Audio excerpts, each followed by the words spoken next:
My name is Alina Morgan. I am 42 and I watched my own funeral from the back of the chapel, while my family fought over my estate. The irony wasn't lost on me. There I sat in my dress blues, 23 years of service ribbons gleaming on my chest, listening to my sister Emma deliver a eulogy about how I never amounted to much and wasted my life playing soldier. She stood at the podium, dabbing fake tears with a tissue, telling 200 mourners how she'd tried so hard to help her troubled little sister find direction in life. Alina was always searching for purpose, Emma said, her voice carrying that practiced tone of concerned superiority she'd perfected over the years. She bounced from job to job in the military, never settling down, never building anything real. I just wish she could have found the stability and success that comes with a normal life. I almost laughed. Almost. The chapel was packed, standing room only. Emma had attributed the turnout to the community's sympathy for our family's loss. But I knew better. These people weren't here for sympathy. Half of them were current and former military personnel, intelligence officers, Pentagon officials, and State Department liaison. The other half were foreign dignitaries and government officials whose lives ID impacted in ways Emma couldn't begin to imagine. But Emma didn't recognize any of them.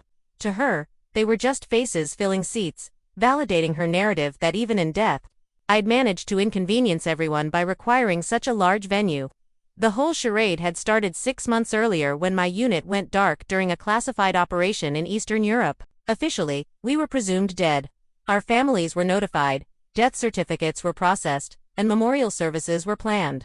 Standard protocol for deep cover operations that required complete separation from our former identities. What was UNC standard was coming home to discover your family had already divided up your belongings and were planning to contest your will. I'd returned to American soil 3 days ago, debriefed at Langley for 48 hours, and received my next assignment, a promotion to full colonel and command of a new joint task force. But before I could report to my new post, I had to attend my own funeral. Protocol demanded it. I needed to see how classified information was being handled by civilians, assess any security risks, and determine if my cover had been compromised. So, there I sat in the back pew of St. Michael's Chapel, watching my family perform grief they didn't feel over a sister they'd never understood. Emma continued her performance. Alina was always so stubborn, so determined to prove something to everyone. She couldn't understand that some of us were happy with simpler lives. She couldn't see that her constant need to be important, to be special, just made her seem desperate. Our mother, Helen, nodded sadly from the front row. She'd flown in from Arizona, where she'd been telling her retirement community friends about her daughter who played Army and never gave her grandchildren. She'd brought photo albums, but every picture she'd chosen showed me in civilian clothes, family barbecues, Christmas mornings, college graduation. She deliberately excluded any photos of me in uniform, as if my career were something embarrassing to be hidden. My brother David sat beside her, checking his phone periodically. He'd taken bereavemently from his job at the insurance company, though I suspected his grief was more about the inconvenience of travel than actual loss. David had always been Emma's ally in family dynamics, united in their belief that I was the odd one out, the one who never learned to be normal. The three of them had spent my presumed death efficiently dismantling my life.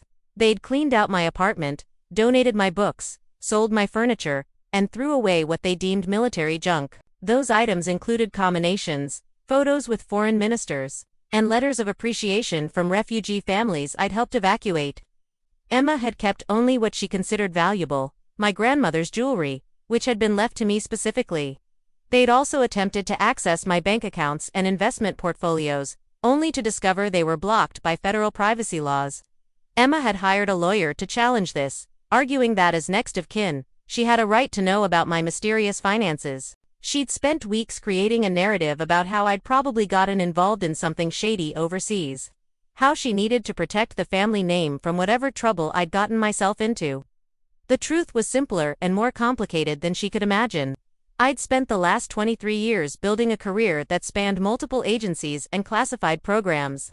I'd started as a second lieutenant in Army intelligence, earned my doctorate in international relations during my off-duty hours, and gradually moved into roles that required deeper cover and higher clearances. My personnel file was compartmentalized across so many agencies that most of my colleagues only knew fragments of my actual portfolio. I'd coordinated refugee evacuations from 3 different war zones. I'd negotiated prisoner exchanges with hostile governments. I'd testified before closed Senate committees about emerging security threats.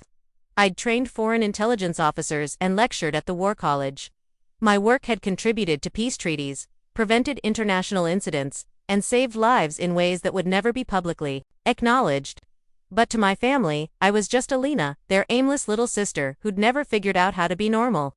Emma finished her eulogy with what she clearly considered a touching conclusion. I just hope that wherever Alina is now, she's finally found the peace and purpose she was always searching for. And I hope she knows that despite all our differences, we loved her exactly as she was, flaws and all. The congregation murmured approval, but I noticed something Emma didn't. In the middle section, a man in a dark suit stood up and walked toward the exit. Then another. And another. Within moments, a steady stream of attendees were quietly leaving the chapel. These weren't people walking out on Emma's eulogy. These were people responding to discrete signals, coordinated movements that indicated a change in operational status. Someone had just received word that the memorial service was concluding, and it was time for the real ceremony to begin. Emma noticed the exodus and looked hurt. I guess that's well, I suppose people have other commitments, she said, trying to maintain her composure. The pastor, Father Mitchell, stepped forward to offer closing remarks. But before he could speak, the chapel doors opened again. A formation of soldiers in dress blues entered, led by a brigadier general I recognized as my former commanding officer from the Pentagon. Emma's face went pale. This wasn't part of the program she'd planned. General Morrison approached the podium with the measured precision of someone accustomed to command. He was followed by 6 other officers, each carrying ceremonial items, a folded American flag, a display case with military decorations, and what I recognized as a presidential unit citation. Ladies and gentlemen, General Morrison's voice carried the authority of 3 decades in uniform. We're here today to honor Lieutenant Colonel Alina Morgan, whose service to this nation spanned multiple agencies and classified operations that cannot be fully detailed in this public setting. I watched Emma's face as the word lieutenant colonel sank in. She'd spent years telling people I was just a sergeant, a low-ranking soldier who pushed papers and followed orders. The idea that I'd been an officer and a senior one was clearly something she'd never considered. Colonel Morgan's final assignment, General Morrison continued, required her to assume a cover identity that necessitated complete separation from family and previous associations. Her presumed death was part of an operation that has now been successfully concluded. The murmur that went through the chapel was audible. Emma looked around in confusion, as if she'd walked into someone else's ceremony by mistake. Colonel Morgan's service record includes 3 Bronze Stars, the Defense Meritorious Service Medal, the Joint Service Combination Medal, and decorations from 6 allied nations for her work in international security and humanitarian operations. David leaned forward in his seat, his phone forgotten. Mother sat perfectly still, her mouth slightly open.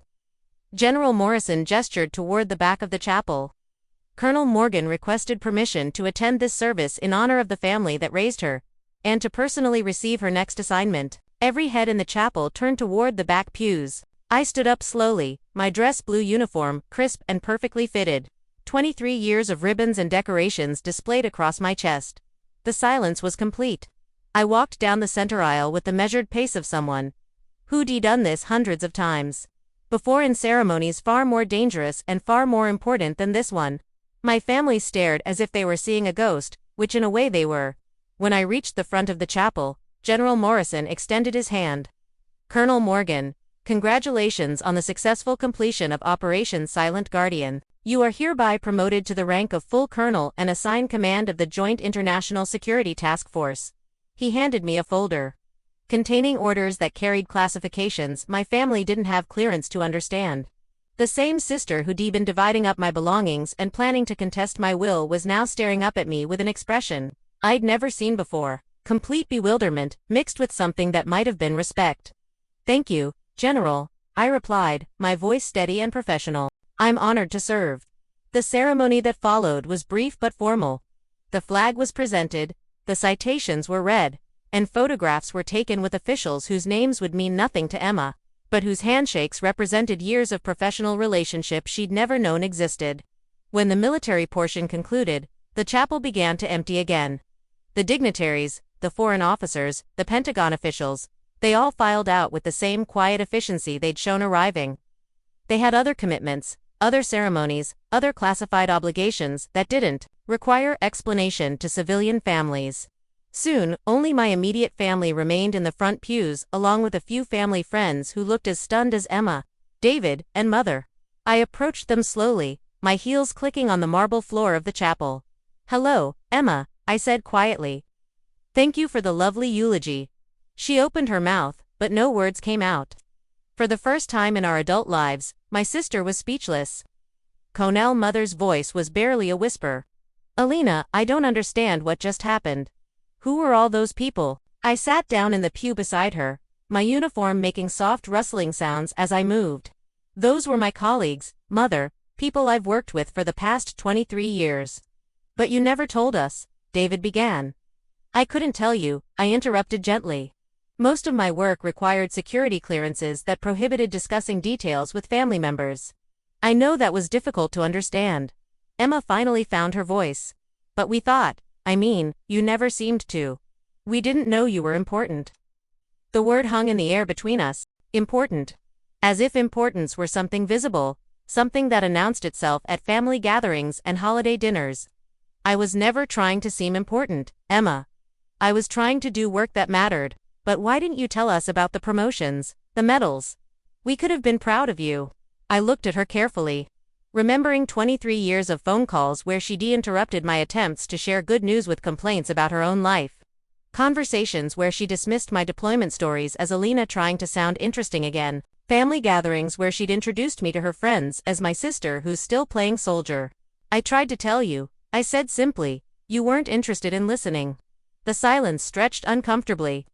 Father Mitchell had discreetly withdrawn to give us privacy, and the chapel felt enormous around our small group. "What happens now?" Mother asked. "Now I report to my new assignment. I'll be based in Washington, but I'll travel frequently.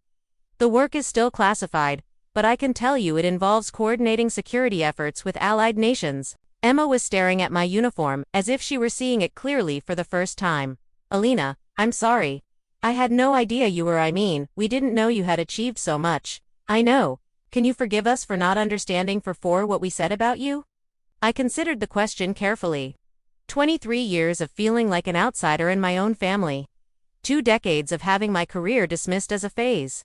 My service minimized as an inability to settle down and be normal. Years of listening to Emma tell people that she was the successful one because she'd gotten married and had children, while I was still searching for purpose. But I also thought about the work I'd done in those years, the families I'd helped reunite across war-torn borders, the young officers I'd mentored, the international crises that had been quietly resolved through patient negotiation and careful intelligence work. The refugee children who were alive today because of operations I'd planned and executed. "There's nothing to forgive," I said finally. "You couldn't understand what you didn't know about." Emma looked relieved, but I wasn't finished. "However," I continued, "going forward, I need you to understand something. My work matters. It has always mattered. The fact that I couldn't talk about it didn't make it less important or less real. I need you to respect that, even if you don't understand the details." She nodded quickly. "Of course. Absolutely." Mother reached over and took my hand. "Alina, I'm proud of you." I should have said that more often. "Thank you." David cleared his throat. "So, about your apartment, we may have donated some things." I smiled. The first genuine smile I'd felt all day. "It's fine, David. I didn't need any of that stuff anyway. My new position comes with housing and all the equipment I need. But your grandmother's jewelry, Emma, has it, and we know it was supposed to go to you." "Keep it," I said, looking at Emma. "Grandmother would want it to go to someone who would appreciate it." Emma's eyes filled with tears. "Real ones this time, Alina. I can't keep it. It's yours. She left it to you specifically. She left it to me because she thought I needed something to remember her by. But I have 23 years of memories of serving the country she and grandfather loved. That's a better inheritance than jewelry." The conversation continued for another hour, covering logistics and explanations and awkward attempts at reconciliation. They asked questions I could answer and questions I couldn't. They apologized for things that mattered and things that didn't. They promised to do better, to be more supportive, to try to understand. I listened and responded appropriately, but part of me was already thinking about my next assignment. The briefing tomorrow morning, the team I'd be assembling, the international partners I'd need to coordinate with. This chapel, this ceremony, this family drama, it was already becoming part of my past, filed away like every other mission I'd completed. When we finally said our goodbyes, Emma hugged me tightly. "I love you, Alina. I'm sorry it took something like this for me to really see you." "I love you too," I replied, and meant it. But as I walked out of St. Michael's Chapel and toward the government sedan waiting to take me to my next briefing, I realized something profound had shifted. For 23 years, I'd carried the weight of my family's disapproval, their inability to understand or value my choices. I'd let their dismissal of my career create a small, persistent doubt about my own worth. Now standing in my dress blues with a promotion to full colonel and command of an international task force, I understood that their approval had never been necessary. Their understanding had never been required. Their respect, while welcome, wasn't essential to my sense of purpose or accomplishment. I had spent 2 decades protecting people who would never know my name, serving a mission larger than family dynamics or personal recognition. I had built a career based on competence, integrity, and service to something greater than myself. My family's inability to see that had been their limitation, not mine. As the sedan pulled away from the chapel, I opened the folder containing my new orders. The mission briefing was classified at levels that required specialized facilities to discuss. The team I'd be commanding included officers from 6 allied nations. The scope of responsibility spanned 3 continents and involved coordination with agencies most people had never heard of. It was exactly the kind of work I'd been training for my entire career. My phone buzzed with a text from Emma. "I googled your medals. I had no idea.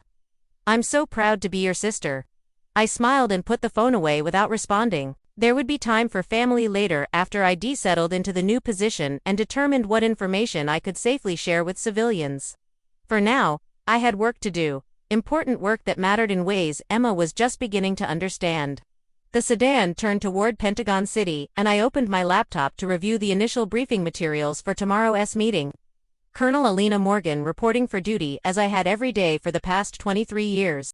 The difference was that now finally I was reporting for duty without carrying the weight of trying to prove my worth to people who had never been qualified to judge it in the first place.